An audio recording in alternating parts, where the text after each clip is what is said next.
Let's just go. Yeah, because they're not the ones. They're not the ones in our base. We're gonna dox you, bitch. Llevamos como 2 horas pidiendo agua y no nos han traído el agua. Solo tienen aquí ustedes así, tirados así, así. No le están ayudando ni nada. Nobody's helping you. ¿Qué es lo que está pasando aquí? Are you hitting me now? You should not be touching. She touched me first. Hello? In her face. I feel very unsafe with this man getting in my face. I'm not a woman, man. I'm a woman, so. I'm having a conversation and you're interrupting me. Away. You can are have not a Jesus conversation. Christ and you do not own this street. Neither do you. So you can leave. You can too. No, Okay. because you just interrupted a conversation. Have a conversation. Turn the camera off. No. And since when do we gotta obey you? Tell me who you are and why and who makes you the boss of who. Oh, are you an Antifa member? Ladies, tell me what just happened over there.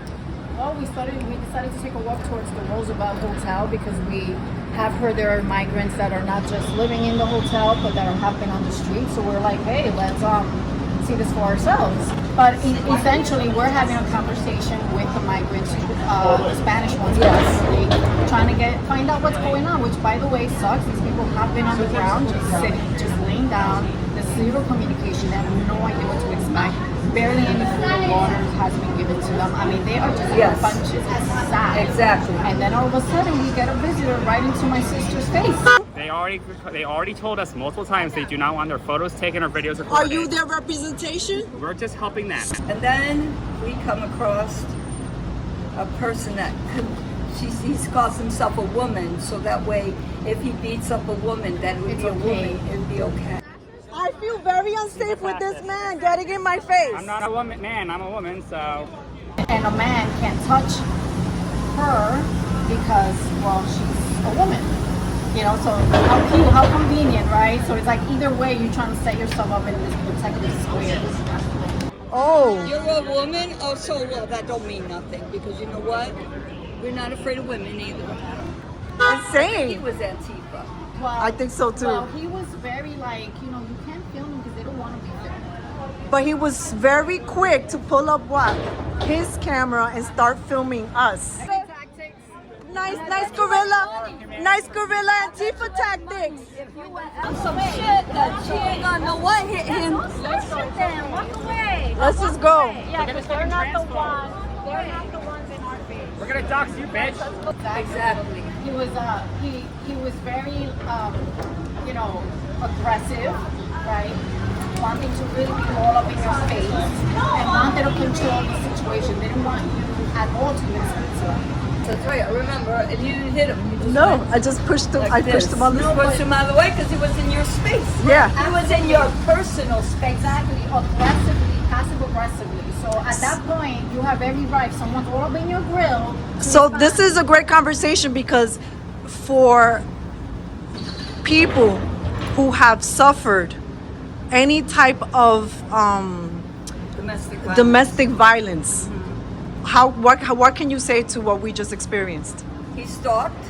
After we left him alone, he kept on following us. That's the first thing.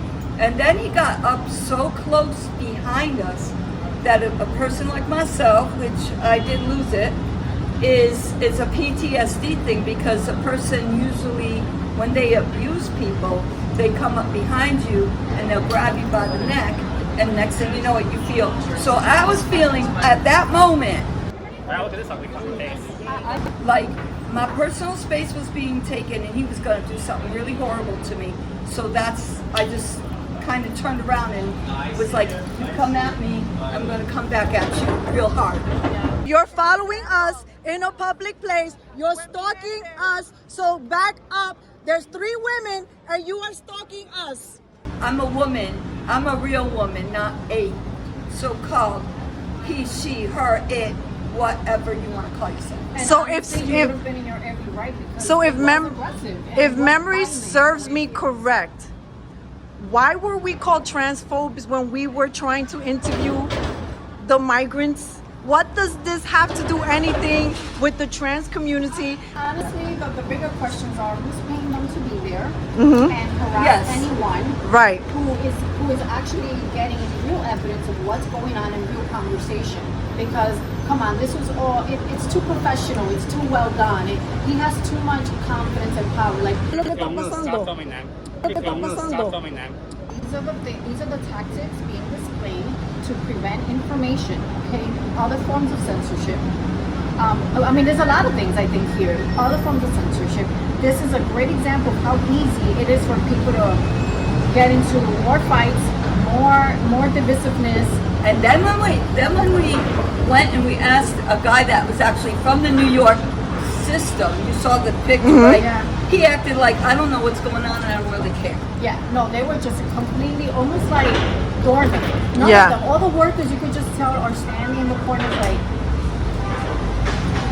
Like whatever. Like anything could have went down So it and we would have not been protected. So, Yeah. it We're begs- not protected It begs as the New question, who's really running that show? Obviously, the most important part of that whole display and conversation we all went through is that when they decided to take out their cameras to videotape us, we were ugly. We were ugly. So that you know, there's not just migrants on the floor, like cooking on the street.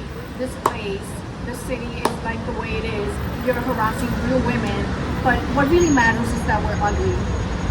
And what can we say in Wokey Pokey land? This is Cafecito Break. Wow, look at that ugly mug. Wow, look at this ugly fucking face. We are in 46th Street in Vanderbilt, and just see for yourself. You don't want to be filmed. Come on.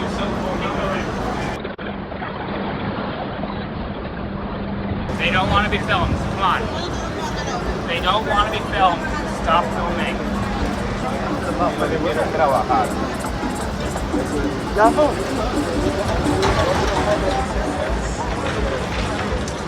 And we saw this all over the city of Yuma, where people were going out of their way to care for the immigrants with compassion. But the community itself was under assault, and this is now happening in communities all across our country. This week, the New York Times had an article that said that 90,000 immigrants had landed in New York from this giant flow of 7 million immigrants over the past 3 years that have come across illegally. 7 million. Compare that to the 3.1 million who entered legally during that period. So twice the amount of immigration is coming across illegally.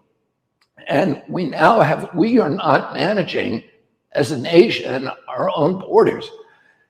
We have shopped that function out to the Mexican drug cartels. We're making billions of dollars controlling US immigration policy. And all of the carefully constructed immigration policy that we had in our country is meaningless because drug cartels are deciding who gets in and who doesn't. The immigrants, and the New York Times article talked about how the tsunami of new immigrants of 90,000 people were crushing the social service systems in New York City.